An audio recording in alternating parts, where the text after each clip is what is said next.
Hello and welcome back to another respawning video.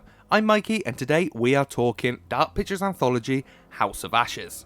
Last week we were all treated to a gameplay reveal for the next game in the Dark Pictures Anthology House of Ashes. Game director at Supermassive Games Will Doyle took us through what to expect as well as a few changes that have been made following feedback to the previous entries in the series. It's no secret that I love what Supermassive Games do, and despite the Dark Pictures Anthology dividing some critics, I have personally really enjoyed both Man of Medan and Little Hope, scoring them at 7.5 and 9 out of 10 respectively. With this in mind, I am already counting down the days until I can get my hands on House of Ashes despite not actually knowing a full release date yet. In this video, I'm going to do a deep dive into the latest gameplay reveal as well as go over a few additions I'd like to see added.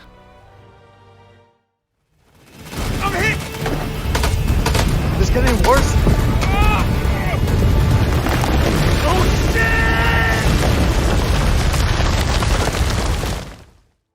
Firstly, let's jump into the new story.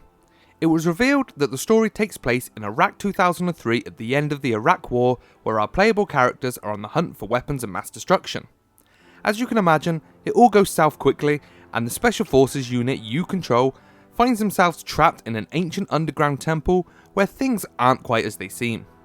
Just like before, players will once again take on the task of trying to keep our 5 protagonists alive while finding clues and secrets about what is really going on in this latest real life nightmare.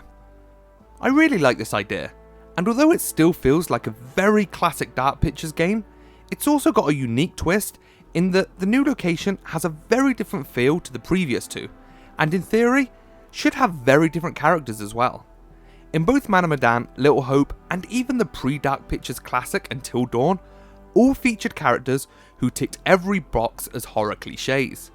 Airheaded teenagers and stubborn idiots who you were often as happy to see get killed off as you were to save them.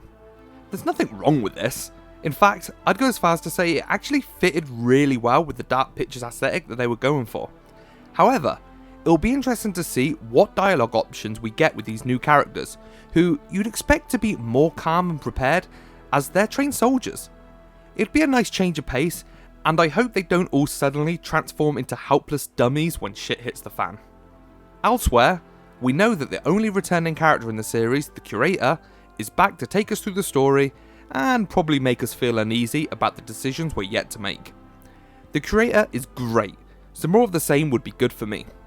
The only thing I'm quietly hoping for is for him to give us more hints as to what all this means. Are these anthology stories related? And will he make mention of the 2 stories that have come before? Without going into spoiler territory, there were very subtle nods to Man of Medan and Little Hope, so a bit more of that in House of Ashes to help pull all this together would be really cool.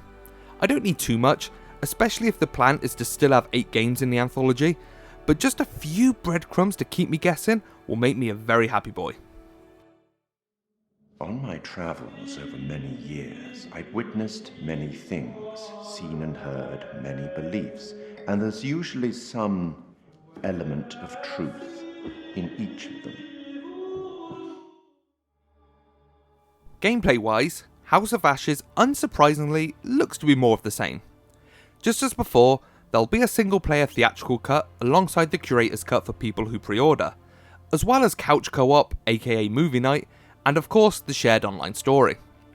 Dialogue choices and QuickTime events that determines where the story goes is a mainstay for Supermassive Games, and if it ain't broken, don't fix it. What is new however, is the addition of difficulty settings. We can now choose to lower or raise the difficulty how we see fit, which might be really cool for some people, but I know that I'll probably still play on medium, unless there's a trophy involved actually, and then you can probably count me in to give the no holds barred mode a try. Something else we had confirmed was that fixed camera angles that we'd seen in the previous titles are now a thing of the past. I completely get why Supermassive have done this, as searching an area when the camera is fixed a certain way could be a royal pain in the ass, but I'd be lying if I didn't say I really like the cinematic feel those camera angles gave to the overall experience.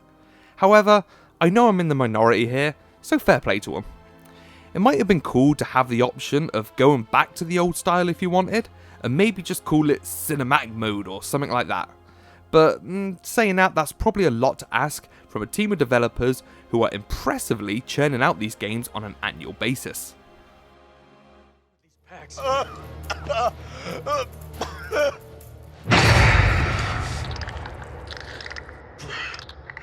What the just happened? Last but not least, it was confirmed that House of Ashes is coming to next-gen consoles as well as current-gen. Just a quick note, are we at the point yet where we can start calling PS5 and Series X current-gen? Somebody let me know, because I never really know when that point is. We should really have like an official day or something. Anyway, House of Ashes will be available on PS5, and given how strong the visuals were on PS4 and Xbox One, I'm hyped to see how great this will look on the new consoles. Fingers crossed they also find a way to take advantage of other next-gen features such as haptic feedback, but only time will tell. House of Ashes is yet to get a full release date, but we do know it'll be this year. Man of Medan had an August release back in 2019, whilst Little Hope was moved from the summer 2020 to Halloween 2020 due to the pandemic. The Halloween release for Little Hope felt really special and added to the spookiness of it all, so my guess is we get the same again for House of Ashes. Having said that, the sooner I get my hands on the game, the better. Thank you for watching this video. If you've enjoyed it, make sure to hit that like button and subscribe as well because it really helps us out. Plus, we'll be back with more House of Ashes content, so you'll want to be subscribed for that. Also, if you want to keep up with everything we're doing, make sure you're following us over on the socials by just searching Respawn in UK, either on Twitter, Facebook, Instagram, you know all the places. And for all the latest news and reviews, make sure you check out the website respawning.co.uk. Once again, thanks for watching. I've been Mikey, and I shall catch you next time.